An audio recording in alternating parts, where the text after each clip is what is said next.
감사합니다. 여러분, 오늘 말씀입니다. 요한계시록 11장 14절로 18절입니다. 요한계시록 11장 14절로 18절 일곱 번째 나팔재앙입니다. 찾으셨습니까? 우리 같이 봉독하겠습니다. 둘째 화는 지나갔으나 보라, 셋째 화가 속히 이르는도다. 일곱째 천사가 나팔을 불매 하늘에 큰 음성이 들이 나서 이르되 세상 나라가 우리 주와 그의 그리스도의 나라가 되어 그가 세세토록 왕노릇 하시리로다 하니, 하나님 앞에서 자기 보좌에 앉아 있던 24장로가 엎드려 얼굴을 땅에 대고 하나님께 경배하여 이르되 감사하옵나니 옛적에도 계셨고 지금도 계신 주 하나님 곧 전능하신 이여, 친히 큰 권능을 잡으시고 왕노릇 하시도다. 이방들이 분노하며 주의 진노가 내려 죽은 자들을 심판하시며 종 선지자들과 성도들과 또 작은 자든지 큰 자든지 주의 이름을 경외하는 자들에게 상 주시며 또 땅을 망하게 하는 자들을 멸망시키실 때로소이다 하더라. 아멘. 네, 이해는 다음 주 하겠습니다. 네, 18절까지 봤습니다. 자, 일곱 번째 나팔 재앙입니다. 여섯 번째 나팔 재앙까지, 네, 재앙. 자, 큰 하나님의 재앙이 세 파트로 나눠져 있는데, 첫 번째, 이 세상에 임하는 것입니다. 이 세상에 언제요? 미래에? 지금, 그리고 장차 다가올 미래에 더 극심하게.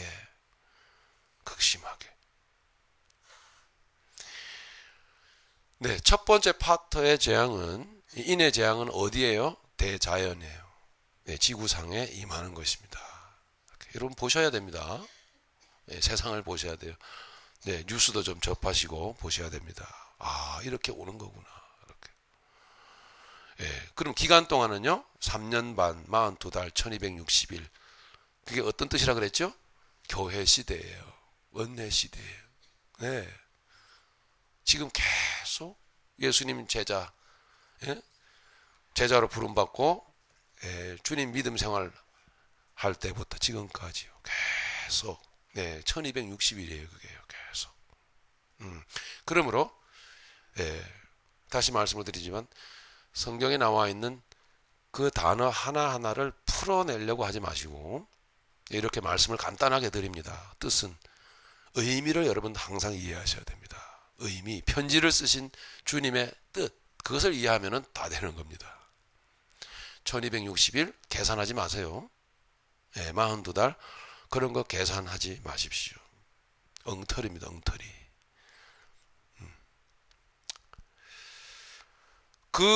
우리의 입장으로 보면 기나긴 시간 동안 계속 이 세상에 재앙, 심판이 임하여져 왔었습니다.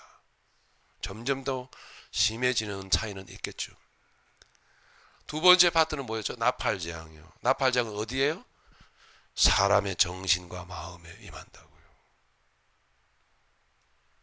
가슴 아픈 일이지만, 네, 실질적인 예를 여러분께 말씀을 드리죠. 실례입니다. 우리 기도해야죠. 예, 바쁘게 일하고 열심히 일하고 돈 많이 벌고, 예, 언뜻 보면은 부러울 것이 없어 보이는 분인데 우리 예수님 앞에 나아가 기도해야죠. 힘들고 어려울 때일수록. 그것도 싫대요. 예수님 같은 것도 싫고 하나님도 싫고 다 귀찮고. 여러분, 끔찍한 일입니다. 지어낸 얘기가 아니에요.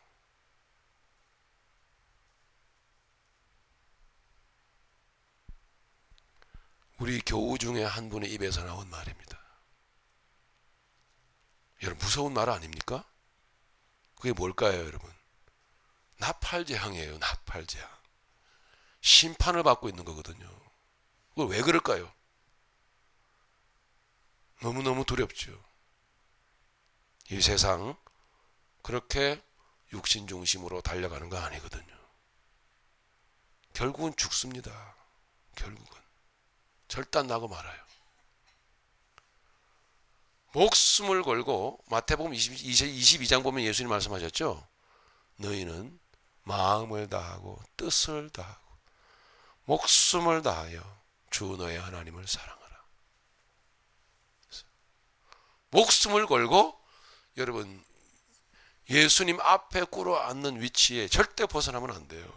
어느 곳에 있든지 무슨 일을 하든지 누구를 만나든지 절대 죽습니다. 이건 경고입니다. 경고. 그 나팔재앙이 6가지의 나팔재앙이 쭉 지금 진행해 놓고 있는 그 과정이 끝나고 그 다음 단계로 어떤 내용을 우리가 공부를 어떤 내용을 배우고 있습니까? 그 극심한 재앙이 임하지만 믿음의 사람들, 참 믿음의 사람들, 인맞은 자들, 하나님의 진정한 백성들, 그 사람들은 어떻더라고요? 재앙을 당하지 않더란 얘기예요. 그 중간중간에 계속 하나님께서는 이렇게 믿음의 사람들을 이 환난의 때를 복음으로 이겨나가도록 격려하는 복음의 말씀으로 삽입시켜 놓고 있단 말이에요. 그 부분을 잘 보셔야 돼요. 우리가 지난주까지 우리가 배운 말씀은 뭡니까? 믿음의 사람들이 어떻게 환난을 당하지 않는다 그랬는데 환난을 당하는 모습을 보았죠. 어떻게? 믿음의 사람들이. 자, 우리 1장 1절부터였죠? 한번 잠깐만 점검을 할까요? 하나님께서는 믿음의 사람들을 뭘 어떻게 하시더라고요?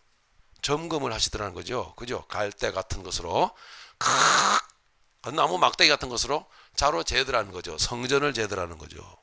11장 여러분 1절 한번 보시면 또 내게 지팡이 같은 갈대를 주며 말하기를 일어나서 하나님의 성전과 제단과 그 안에서 경배하는 자들을 청량하되.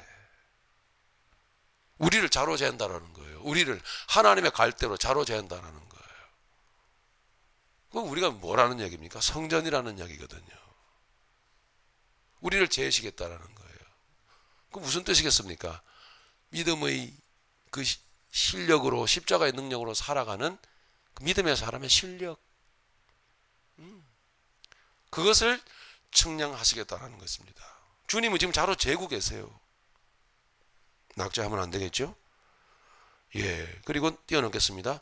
그들에게 7절 보니까 그들이 그 증언을 마칠 때 그들이 복음을 들고 나가서 막 복음의 삶을 살더란 얘기죠. 근데 그 증언을 마칠 때 무적행으로부터 올라오는 짐승이 그들과 더불어 전쟁을 일으켜 그들을 이기고 그들을 죽일 터인즉 그랬단 말이에요. 근데 믿음의 사람들은 심판을 받지 않는다 그랬는데, 재앙을 당하지 않는다 그랬는데 믿음의 사람들이 죽임을 당합니다. 왜가요?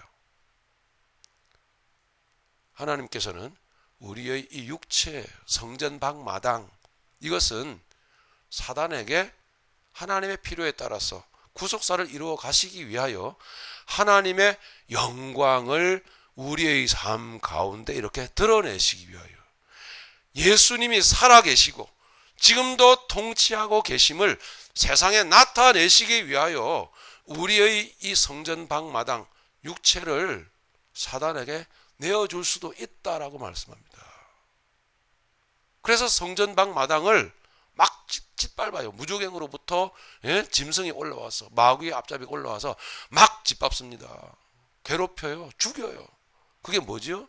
순교요. 순교. 핍박, 환난. 믿음의 사람들에게 이렇게 그것이 있는 것입니다. 공격이 있는 거예요. 그런데 여기 안 해요. 그죠? 성소는 다치지 않아요. 절대로. 영혼은 다치지 않아요. 이것이 하나님의 뜻이더라는 이야기죠. 그러니까 그 믿음의 사람들이 다치지 않는 영혼과 마음에 역사하는 그 예수 그리스도의 사랑의 능력으로 핍박과 환난을 감당하며 감사하며 찬송하며 이겨나가더라는 거죠. 이렇게 여러분들은 이제 그 말씀을 통해서, 이 말씀을 통해서 청량해 보십시오. 맞나 안 맞나 한번 맞춰보세요, 여러분. 맞춰보세요. 우리 성진 형제가요, 제가 그 심장이 안 좋다고 그래갖고 심장 혈관이 막 막혀가지고 죽는데요. 예, 큰일 납니다. 아주 이 앞에서 이 가슴에다가 심장 있는 데다가 부항을 떴어요. 부항을 떠니까 막 부항을 떴는데 그런 결과가 나온 건 처음 봤어요. 막 물집이 부풀어 오르는데요. 부항을 떠도 왜 물집이 왜 생기는지 저는 몰라요. 심장이 안 좋으면은 그런 현상이 나타난대요. 물집이 잡힌 거기다가 더 부항을 잡아 당기니까 어떻게 됩니까? 살이 다 찢어지고 뜯어지는 거예요. 이 앞에 제가요, 빵꾸가 났어요. 진짜로. 야, 정말 아프더만요. 너무너무 참기 힘들더라고요. 참 저 형제가 너무 미운 거예요. 그런데도 날 사랑하기 때문에 그런 거지 라고 하는 내 마음과 영혼은 절대 다친 적이 없기 때문에 그것을 감당을 해냈습니다. 뭘 그런 예를 다 드나. 웬만한 사람 다 할 줄 아는 건데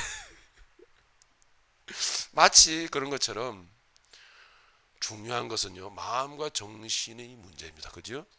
하나님께서는 오직 주 예수 십자가 앞에 무릎을 꿇고 믿음으로 나아가는 자는 절대 그 마음 상하지 않는다. 절대 그 영혼 다치지 않아. 라고 말합니다. 그죠? 네. 그런 말씀 우리가 함께 나누었었습니다. 예. 자, 조금 더 보시겠습니다. 그리고 나서 그 믿음의 사람들이 죽임을 당하는데 8절에 보니까 그들의 시체가 큰 성길에 있으리니 그 성은 영적으로 하면 하나님의 뜻이에요. 이게 하나님의 뜻입니다. 여러분 피하지 마세요. 사흘 반 동안 말씀을 드렸습니다. 어떤 뜻인지 보며 무덤에 장사하지 못하게 하리로다. 이 육신에 대해서는 아주 처참하게 고통과 아픔을 경험하게 하실 수도 있어요. 10절 이 두 선지자가 땅에 사는 자들을 괴롭게 한 고로. 이유가 나오죠. 왜 세상이 이 믿음의 사람들을 그렇게 괴롭게 하였는가, 그리고 결국은 핍박하다 못해 죽였는가 라고 하는 거죠. 나중에 하나님이 살리시니까요. 그죠? 현실적으로 여러분 죽지만 살지 않아요. 그죠? 죽지만 사시지 않습니까? 네, 그걸 보셔야 되는 겁니다. 근데 왜 저들이 그렇게 미워하였던가? 왜 저들이 두 증인을, 왜 저들이 믿음의 사람을 그렇게 미워할 수밖에 없었던가라는 그 이유가 설명이 되어져 있죠. 10절 이 두 선지자가 땅에 사는 자들을 괴롭게 한 거로. 이유가 나오잖아요. 괴롭게 한 거로. 땅에 사는 자들이 그들의 죽음을 즐거워하였다. 그리고 서로 기뻐해서 서로 선물을 주고받았다. 와, 신난다. 저 인간 죽여버리니까 너무너무 기분 좋아. 이러더라는 것입니다. 믿음의 사람들이 세상에 사는 사람들을 괴롭게 한 이유 때문에. 괴롭게. 믿음의 사람들이 왜 미움을 받고 죽임을 당하는가 하는 이야기죠. 그의 말, 행위로 자기들의 어둠과 죄가 드러나기 때문입니다. 믿음의 사람들의 말과 믿음의 사람들의 행위로 말미암아 어둠에 사는 죄인들, 자기들, 하나님을 믿지 않고 예수님을 그리스도로 인정하지 않고 자기가 스스로 주인 되어져서 마귀와 동업하는 사람들의 죄와 어둠이 드러나 버리기 때문에요. 믿는 사람들의 행위로 말미암아, 믿음의 사람의 삶으로 말미암아, 믿음의 사람들의 말과 행동과 행실로 말미암아 저들의 어두움이 드러나 버리기 때문에 싫은 거예요.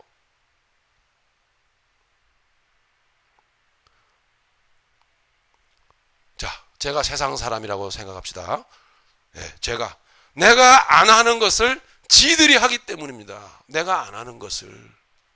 사람은 양심이라는 게 있죠. 보세요. 비교가 되어버리잖아요. 그죠? 금방. 사람 마음은요, 양심이 있어서 이 비교 의식이 확 생겨버립니다. 나는 안 하는데. 예를 들어서 내가 아무개와 인간관계가 붙었어요. 너무 싫어요. 미워 죽겠어요. 죽이고 싶어요. 그런데 여기 앉아있는 이 형제가 주님이 십자가 앞에 무릎 꿇고 붙들며 울며, 주님, 나 너무 속상하고 괴롭지만 주님, 나 저 자매를 용서합니다. 아니, 내가 정죄할 이유가 없지 않습니까? 하면서 그 주님의 사랑 앞에 무릎 꿇고 나도 죄인임을 인정하면서 아무개를 용서하는 모습을 제가 봤어요. 나는 용서 안 하는데. 그럼 뭐가 드러나는 것입니까? 내 죄가 드러나 버리는 거예요. 예. 저 형제는 자매를 사랑하고 용서하는데 나는 안 하거든요. 이를 득득득득 갈고 미워하잖아요. 죽이려고 해요. 저 형제의 삶 그 자체가 나를 비춰주는 거울이 되어버리는 거예요. 그렇기 때문에 너무 싫은 거죠. 저 인간을 죽여버려야 되는데. 이렇게 되는 것입니다. 그래서 믿음의 사람들은 죽는 거예요. 그래서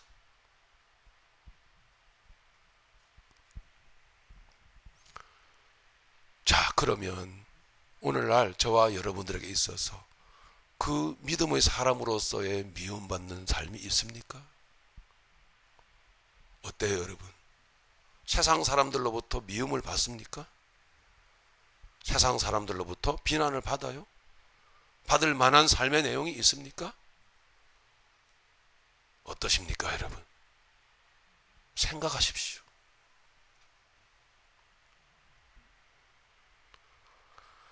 내가 안 하는 것을 믿음의 사람들 지들이 하거든요.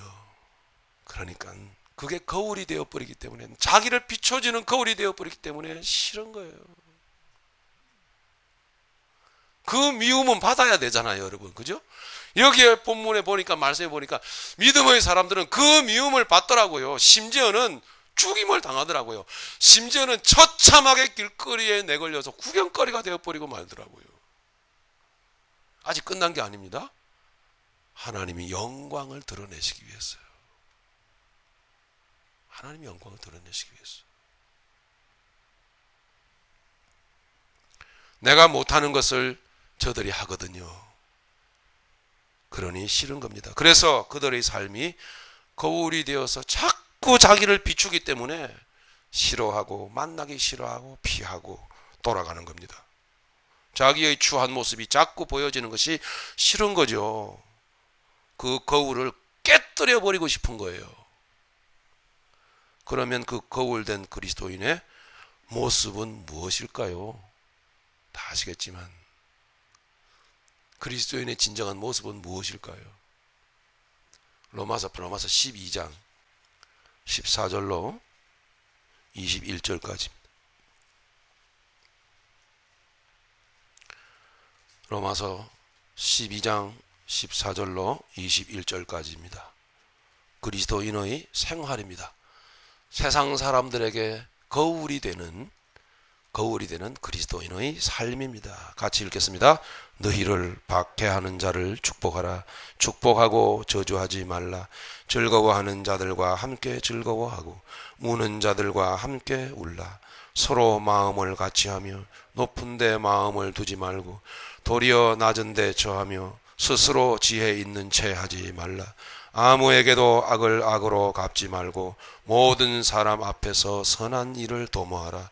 할 수 있거든 너희로서는 모든 사람과 더불어 화목하라. 내 사랑하는 자들아, 너희가 친히 원수를 갚지 말고 하나님의 진노하심에 맡기라. 기록되었으되 원수 갚는 것이 내게 있으니 내가 갚으리라고 주께서 말씀하시니라. 네 원수가 줄이거든 먹이고 목마르거든 마시게 하라. 그리함으로 네가 숯불을 그 머리에 쌓아 놓으리라. 악에게 지지 말고 선으로 악을 이기라. 아멘. 믿음의 사람들은 이렇게 살거든요. 여러분 한 주일 동안도 이렇게 사셨습니까? 이런 마음으로 사셨습니까? 하나님 말씀 앞에 무릎 꿇읍시다. 이제 질긴 그 고집 이제 포기하고, 이유 핑계 없습니다. 여러분, 우리 사랑받은 거, 구원받은 거 이유가 있습니까?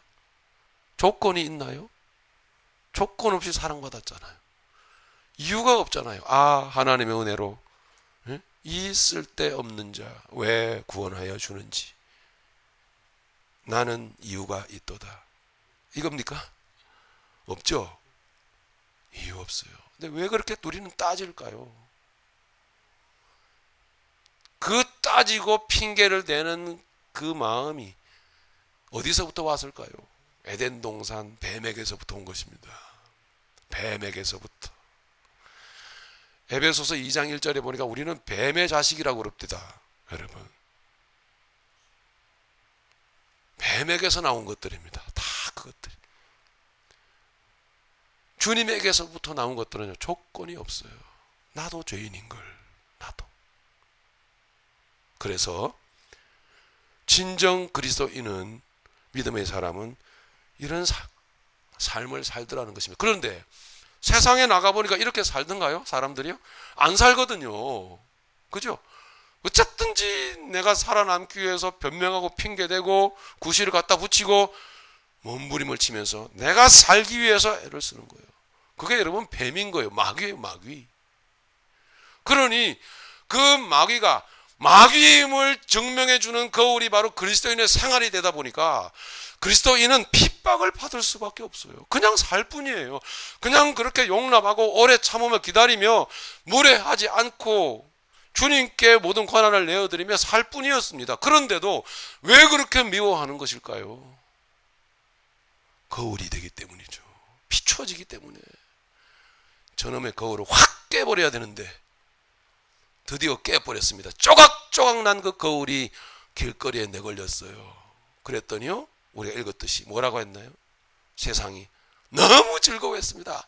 너무 좋아했던 거예요. 왜요? 아, 이제 우리의 어둠이, 아, 이제 우리의 죄악된 모습이 증명될 게 없어져 버렸으니까. 예수님은 그렇게 죽음을 당하신 것입니다. 여기에 너무너무 부담스럽고 충격적인 말씀이 기록되어져 있죠. 20절에 네 원수가 줄이거든 먹이고 목마르거든 마시게 하라. 여러분, 우리의 능력으로 가능합니까? 주님을 붙잡읍시다. 여러분, 그리함으로 그의 양심을 뜨겁게 만든다. 그리함으로 내가 숯불을 그 머리 위에 올려버리. 숯불이 머리 위에 올라가면 어떻게 되겠습니까, 여러분? 예? 뜨끈뜨끈할 거 아니에요? 뭐예요? 양심의 가책을 받아서 화끈 얼굴이 시뻘개집니다. 상대방이 주께로 돌아오는 방법은 설득이 아니라, 단순한 가르침이 아니라 삶의 순종일 줄로 믿습니다. 악을 악으로 갚지 말고 악에게 지지 말고 선으로 악을 이기라. 이것이 바로 오늘 계시록 본문 11장에 나오는 두 증인의 삶이었습니다. 세상 얼마나 악한지 아시겠습니까? 그죠? 얼마나 악합니까? 좀 착하게 살고 좀 믿음으로 살려 그러면 더 환난 핍박이 더 심해요. 웃기고 있어. 너 같은 것이 뭘 하면서 그 비웃는 비웃음은 마귀의 울부짖는 소리와 같아요. 세상이 그렇습니다. 여러분, 그리스도인입니까? 고린도전서 13장이 바로 그리스도인의 삶이죠. 사랑은 오래 참고, 사랑은 온유하며 시기하지 아니하며 자랑 교만하지 아니하며 무례히 행치 아니하며 자기의 유익을 구치 아니하며 성내지 아니하며 진리 안에서 기뻐하며 모든 것을 참으며 믿으며 바라며 모든 것을 견디느니라. 너무 귀하지 않아요? 저도 이런 인생을 살아보고 싶어요. 왜? 때로 무례하고 때로 못 참고 그렇습니다. 그러므로 저는 오늘 본문의 말씀 앞에 무릎을 꿇고, 주님, 여기에 주님께서는 하나님의 말씀을 통해서 나를 따르는 자들은 이렇게 사랑하며 이렇게 자기를 포기하며 살더라. 그렇게 산 사람들이 있더라는 이야기입니다. 그런데 주님, 나도 그렇게 살아야 되겠는데 라고 저의 가슴을 치면서 잘 안 되는 부분 때문에 주님 앞에 너무 죄송스러워서 눈물 흘릴 때가 있어요. 여러분, 그러면 결과는요, 이미 말씀드렸죠. 그렇게 믿음으로 산 삶의 결과는 무참하게 성전 방마당이 짓밟히게 돼 있어요. 무참하게. 근데 믿음의 삶은 한 발자국 더 나아가서 그것을 개의치 않더라는 이야기입니다. 개의치 않더라. 어때요, 여러분? 세상에서 이렇게 살아보셨습니까? 오늘은 정말 심하게 얘기 안 하려고 작정하고 왔는데 자꾸 심해지려고 그래. 또 따지려고 그래요, 제가. 여러분, 이렇게 살아보셨어요? 응? 이렇게 미움받아 보셨습니까? 응? 이 믿음의 삶으로 여러분 산 그 결과로 인해서 여러분 이렇게 무참하게 짓밟혀 보셨습니까? 그래 본 적이 언제였는가? 쉽지는 않으신지요, 혹시? 자, 오늘 본문입니다. 14절, 계시록 11장 14절. 둘째 화는 이렇게 지나갑니다. 그리고 보라, 셋째 화가 속히 이르는도다. 15절에 일곱 번째 천사가 나팔을 불매, 나팔 재앙이죠. 불매 하늘에 큰 음성들이 나서 이르되, 하늘에서 음성이 들렸습니다. 누구의 음성이라는 뜻입니까? 하나님의 음성, 하나님의 뜻이라는 것입니다, 여러분. 하나님의 뜻. 한 말씀 더 드리고 하죠. 지금까지 말씀드린 그 내용은 전쟁입니다, 여러분. 네. 그렇게 믿음의 사람들은 불의와 맞서서 전쟁을 쳐나가는 것이에요.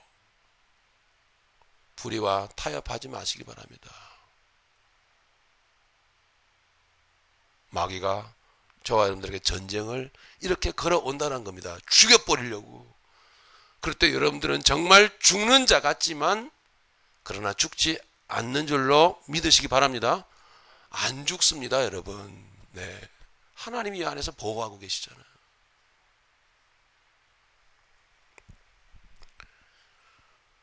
참 신기한 것은 일곱 번째 나팔 재앙이 열려졌는, 나팔이 불려졌는데 재앙이 아니라 일곱 번째는 심판이 아니라 놀라운 하나님의 은혜의 역사가 펼쳐졌어요. 일곱 번째는 다 그렇습니다. 인의 재앙도 마찬가지. 재앙이 아니에요. 일곱 번째 인이 딱 떨어지니까 뭐예요? 8장 1절에 보니까 어떻던가요? 반시 동안 그 요란하던 세상이 고요하더라. 이거 일곱 번째예요. 네. 일곱 번째 7 무슨 뜻이죠? 하나님의 역사의 완성. 그렇게 우리는 견디어가는 거예요. 소망을 갖고. 그게 바로 소망이라니까요. 소망. 네, 심판이 아니에요.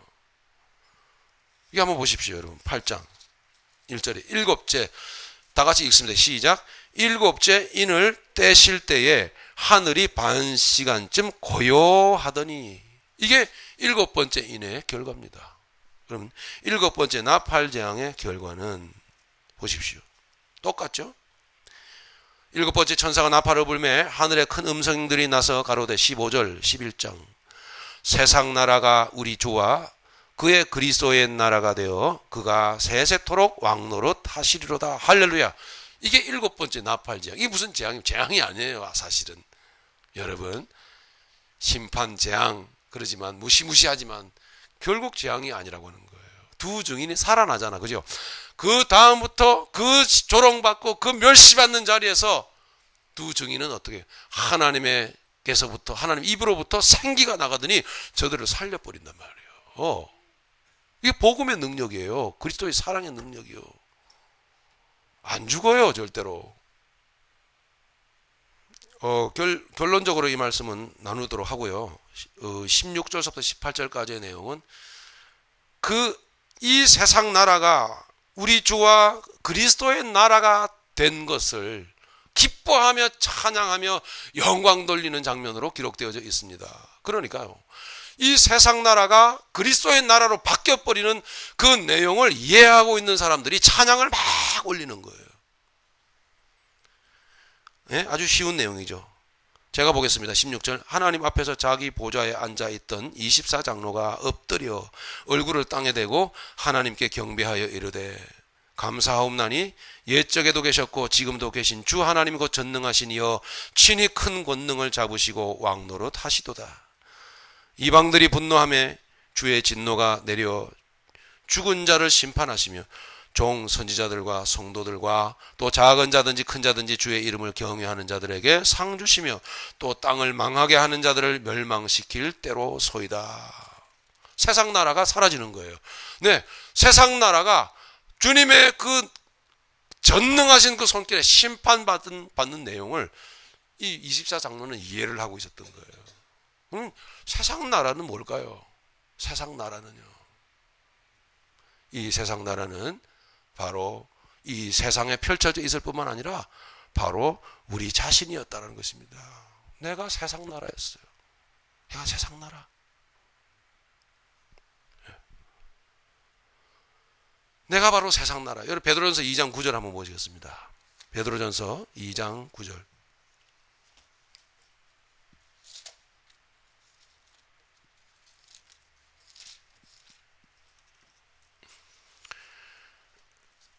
찾으셨습니까? 우리 같이 읽겠습니다. 시작. 그러나 너희는 택하신 족속이요 왕같은 제사장들이요 거룩한 나라요 그의 소유된 백성이니. 할렐루야. 여기에 성도들을 뭐라고 말합니까? 세 번째, 택하신 족속이 왕같은 제사장들이요 거룩한 나라요 그러잖아요. 여러분들은 나라입니다. 나라. 예, 거룩한 나라예요. 그러면 거룩한 나라이기 전에 그 이전에는 무슨 나라였겠습니까? 이 세상 나라인 거예요. 예, 이 세상 나라. 이 세상에 이 수많은 죄악의 역사들이 우리 안에, 내 안에 다 들어와 있잖아요. 그죠? 내 안에 다 들어와 있으니 이 거대한 보이는 세상 나라가 곧 내 안에 들어와 있으니 내가 세상 나라인 것이에요. 그 세상 나라가 얼마나 요란하고 얼마나 살인하고 얼마나 미워하고 얼마나 분주하던가요? 얼마나 목적이 없던가요? 세상 나라가 얼마나 짙은 어둠이던가요, 여러분?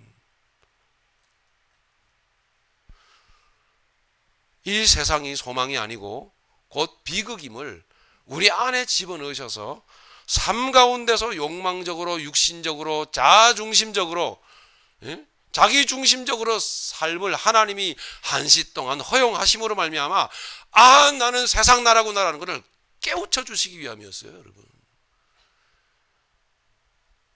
그 환란의 때가 지나가고 7번째 인을 때니까 어떻게 됐더라고요?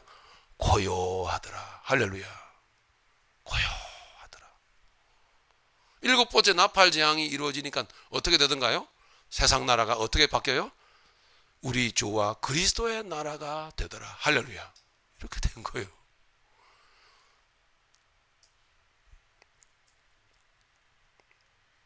이 하나님의 나라는 이미 이 세상 속에, 하나님의 나라는 이 세상 속에 그러나 그렇게 들어와 있습니다. 고요함으로 우리 주와 그리스도의 나라로 말해요. 그렇게 들어와 있어요. 여러분, 자, 여기까지 찔리지 않으세요? 예? 주님께 미안하지 않습니까? 내가 이래도 예수 믿는 사람인가? 이게 정말 그리스도인 맞나? 찔리지 않으세요? 구체적으로 여러분의 삶을 좀 드러내 볼까요? 그렇게 살아도 되는 것입니까?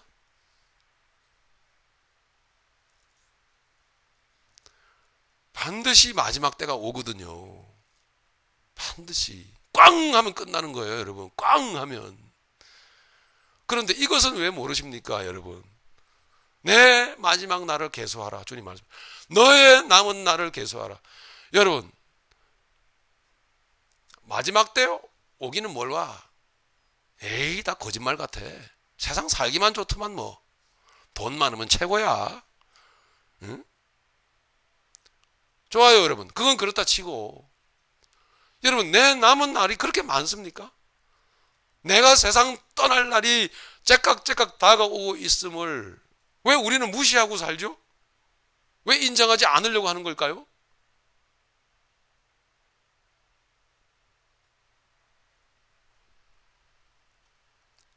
청년들이요, 언제나 청년이 아닙니다.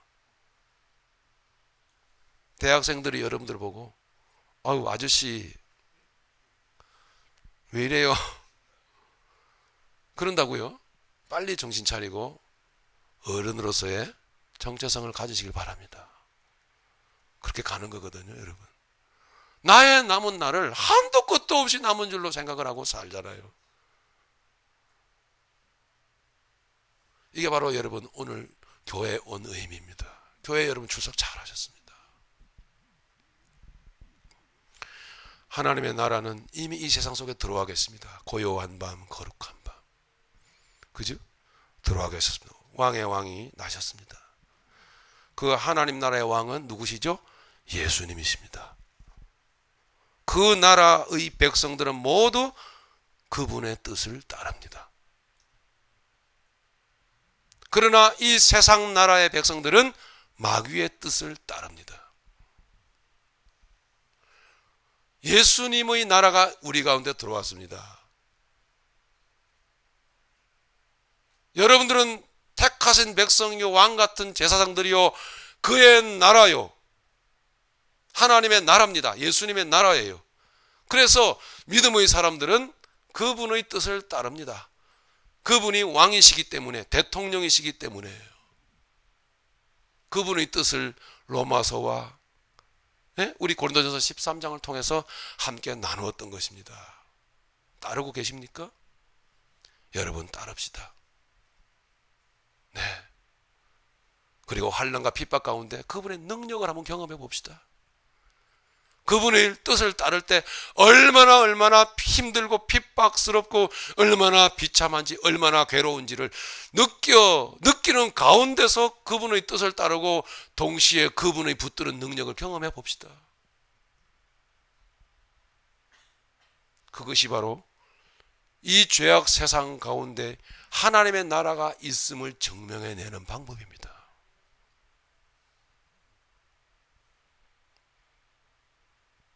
하나님의 영광이 드러나는 것을 증명해내는, 하나님의 영광이 계심을, 예수님이 살아계심을 증명해내는 유일한 방법이에요.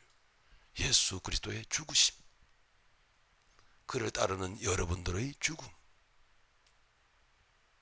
어때요, 여러분?